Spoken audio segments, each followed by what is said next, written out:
مستيات بيتنا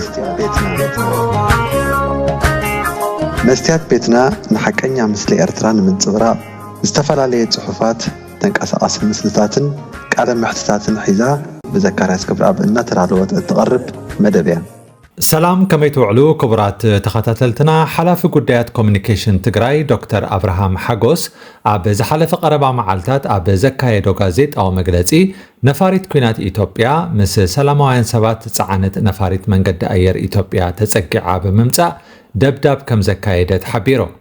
أبز أوانزي أب منقو فدرالاوي منقست إيثيوبيان كللاوي منقست تقراين كساب ناب كوينات درجة زعرقة كبيت بوليتيكاوي وطري زالا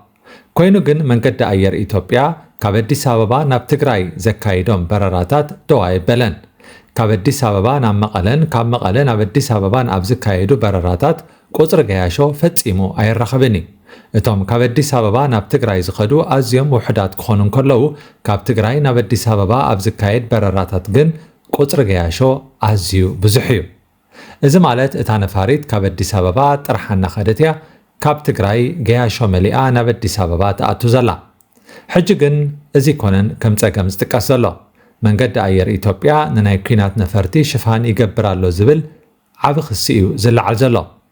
እዚ እቲ ብሕወሓት ዝቐርብ ዘሎ ክሲ ኮይኑ ነፃ ኣካላት ዘቕረብዎ ጭቡጥ ብሰነድ ዝተሰነየ መረጋገፂ የለን ኣብ እዋን ግጭትን ኩናትን ናይ ህዝቢ ወይ ናይ ንግዲ መንገዲ ኣየራት ንወተሃደራዊ ዕላማታት ወይ ንሽፋን ምጥቃም ብኣህጉራዊ ሕጊ ብሞያዊ ስነ ምግባር ከምኡውን ንድሕነት በረራ ማለት አቪዬሽን ሴፍቲ ዓቢ ክልከላን ስግኣትን ዝፈጥር እዩ ኣህጉራዊ ሕጊ ዓንቀጻት ሲቪል አቪዬሽን ውዕላት ቺካጎን ጀኔቫን ናይ ሲቪል ነፈርቲ ካብ ወተሃደራዊ ንጥፈታት ወፃኢ ክኾና እዮም ዝደልዩ ንሲቪል ነፋሪት ከም መኸወሊ ወይ ናይ ኩናት ሽፋን ምጥቃም ብኣህጉራዊ ሕጊ ዝሕትት ወተሃደራዊ ገበን እዩ ኣብ እዋን ህፁፅ ወተሃደራዊ ኩነታት መንግስታት ንብረቶም ወይ ትካላቶም ብፍላይ መንግስታዊ ምምሕዳር ዘለዎም መንገዲ ኣየራት ንፍሉይ ወተሃደራዊ ተልእኾ ሰራዊት ንምጉዕዓዝ ወይ ንኣቕርቦት ሎጂስቲክስ ክጥቀሙሎም ዝፍትኑሉ ኣጋጣሚታት ኣለዉ ኣብ እዋን ሓያል ኩናት ትግራይ መንገዲ ኣየር ኢትዮጵያ ብተመሳሳሊ ንወተሃደራዊ ዕላማታት የገልግል ኣሎ ዝብል ክስታት ብሰፊሑ ይለዓል ነይሩ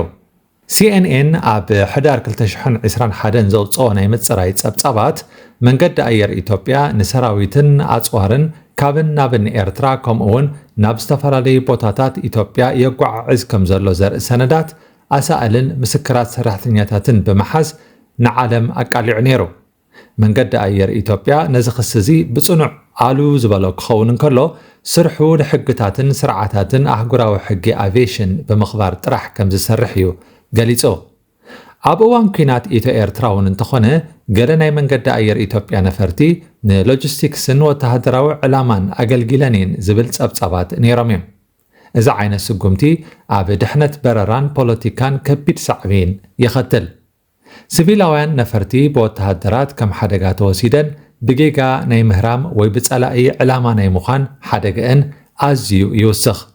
እቲ መንገዲ ኣየር ኣብ ዓለም ንዘለዎ ናይ አቪዬሽን ተቐባልነት ይጎድእ ገያሾን ናይ ኣየር ኩባንያታትን ምስቲ መንገዲ ኣየር ናይ ስራሕ ምቁራጽ ስጉምቲ ይወስዱ ICAO ፈደራላዊ ናይ አቪዬሽን መምሕዳር ወይ ናይ ሕብረት ኣውሮጳ ናይ ድሕነት ወኪል ንመንገዲ ኣየር ኢትዮጵያ ኣብ ጸሊም መዝገብ ከእትዎ ወይ ናብ ሃገራቶም ከይኣቱ ክእግድዎ ይኽእሉ ብዘይካዚ ኣህጉራውያን ናይ መድሕን ኩባንያታት ማለት ኢንሹራንስ ካምፓኒስ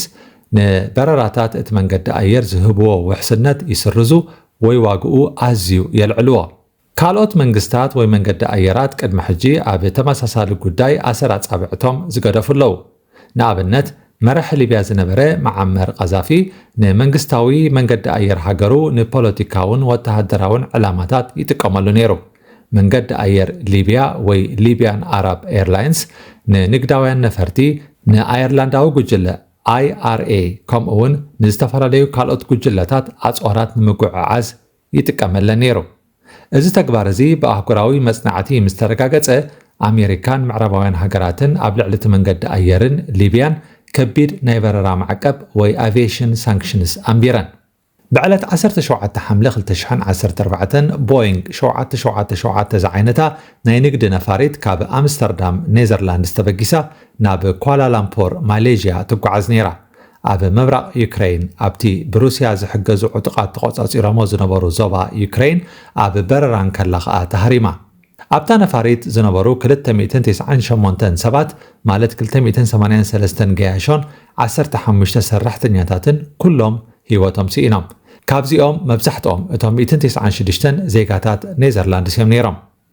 ብመንግስቲ ኔዘርላንድ ዝምራሕ ነፃ ዓለም ለኻዊ መርመራ ኣካል ንዓመታት ዘካየዶ መርመራ ከም ዘረጋግጾ እታ ነፋሪት ብናይ ሩስያ ሰራዊት ዝተሰርሐ ካብ መሬት ናብ ሰማይ ብዝውንጨፍ ሚሳይል እያ ተሃሪማ እቶም ተቃወምቲ ሓይልታት ነታ ብልዑል በራኸ እትበርር ዝነበረት ናይ ህዝቢ ነፋሪት ናይ ዩክሬን ወተሃደራዊት ነፋሪት መሲላቶም ብጌጋኤም ተኪሶምላ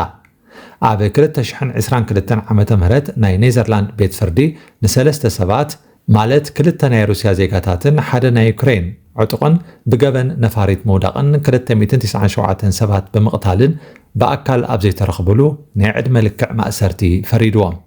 እዚ ናይ MH17 ፍጻሜ ምስቲ ሕጂ ኣብ መንጎ ፈደራል መንግስቲ ኢትዮጵያን ትግራይን ዝለዓል ዘሎ ስጋኣታት ብቐጥታ ክራኸብ ይኽእል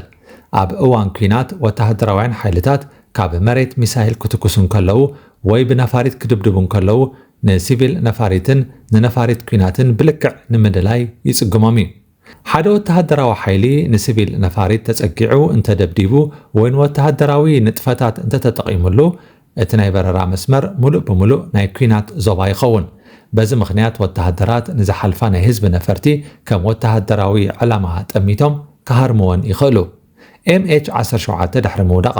ኣህጉራዊ ሲቪል ኣቪዬሽን መንገዲ ኣየራት ኣብ ልዕሊ ናይ ኩናት ዞባታት በረራታት ክገብራ ከም ዘይብለን ወይ ብኣዝዩ ልዑል ጥንቃቐ ክበራ ከም ዘለወን ሕጊ ውፅኡ ስለዚ